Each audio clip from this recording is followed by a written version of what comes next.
بسم الله الرحمن الرحيم والتين والزيتون وطور سينين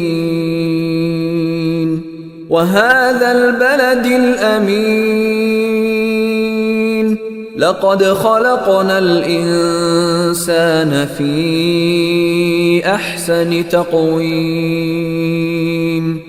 ثم رددناه أسفل سافلين إلا الذين آمنوا وعملوا الصالحات فلهم أجر غير ممنون فما يكذبك بعد بالدين